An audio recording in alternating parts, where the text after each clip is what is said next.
सैया चल गईल छोड़ी के और बहो कुछ होई तो हम का करब हो।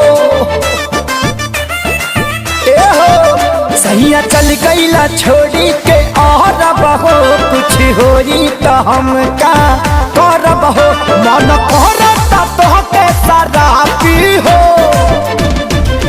तो कहियो कदी देवरबा पापी हो। मोर जवानी के फोटो कापी हो कहियो कदी देवरबा पापी हो। मोर जवानी के फोटो कापी हो।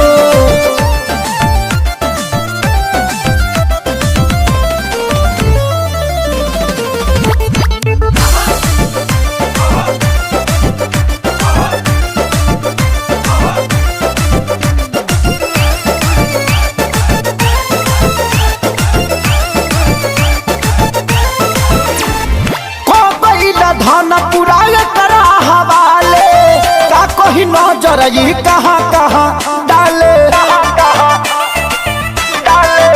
हाँ गई धन पुराय करा हवाले का कोई नजर ये कहाँ कहाँ डाले। लाला चावे देखा के ही टाफी हो तो कहियो कदी देवरबा पापी को।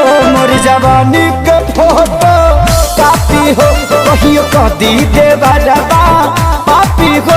मोर जवानी के फोटो कापी हो।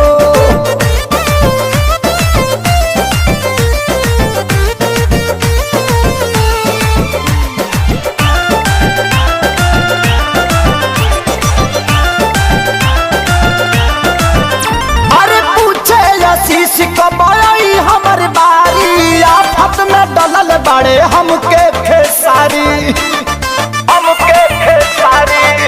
हाँ हाँ पूछे सोनू कमाई हमर बारी आफत में डलल नीली कमल खेसारी के गलती कुंदन मांगे माफी हो तो कहियो कदी देवरबा पापी को।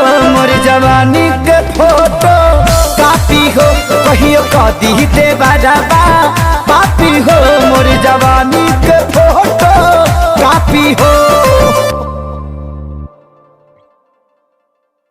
तो कहियो कदी देवरबा पापी हो। मोर जवानी के फोटो कापी हो कहियो कदी देवरबा पापी हो। मोर जवानी